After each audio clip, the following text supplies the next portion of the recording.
তৃণমূল কংগ্রেসের ঘৃণ্য রাজনৈতিক প্রচারে ভগবান শ্রী রামচন্দ্রকে অপমান করা হয়েছে এবং বৃহত্তর হিন্দু সমাজের ভাবাবেগে আঘাত করা হয়েছে বলে অভিযোগ এনে মাঠে নামলেন হিন্দু জাগরণ মঞ্চ। এই ঘটনার প্রতিবাদ জানিয়ে হিন্দু জাগরণ মঞ্চের উদ্যোগে কোতোয়ালি থানার সামনে শুক্রবার বিকেল 4টে নাগাদ বিক্ষোভ সমাবেশ এবং ডেপুটেশন দিলেন তারা।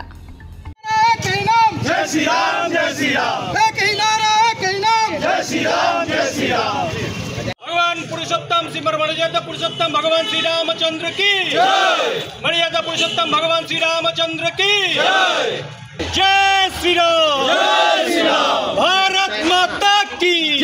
2024 পার্লামেন্টারি ইলেকশনকে কেন্দ্র করে কোচবিহারে বিভিন্ন রাজনৈতিক দলের মধ্যে রাজনৈতিক প্রতিদ্বন্দ্বিতা চলছে, কিন্তু সেই রাজনৈতিক প্রতিদ্বন্দ্বিতার মধ্যে দেখা যাচ্ছে তৃণমূল কংগ্রেস নামক একটি রাজনৈতিক দল তার দেওয়াল লিখনে ভগবান শ্রী রামচন্দ্রের ক্যারিকেচার বা কার্টুন ছবি তৈরি করেছে এবং দেওয়ালে সেগুলো লিখেছে।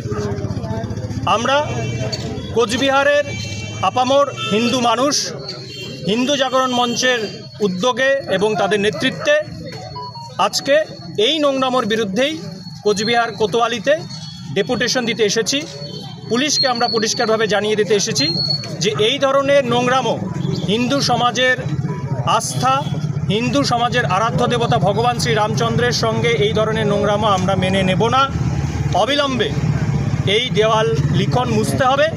24 ঘন্টার মধ্যে যেন এই ধরনের নোংরামো মুছে যায় সে ব্যাপারে আমরা পুলিশ প্রশাসনকে জানিয়েছি। যদি না হয় তাহলে কী করবেন?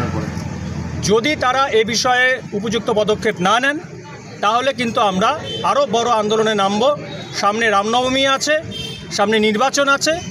পুলিশ প্রশাসন তথা সমাজের কাছে আমাদের আহ্বান, সুস্থ সামাজিক ধর্মীয় সাম্প্রদায়িক পরিস্থিতি বজায় রেখে নির্বাচন হোক।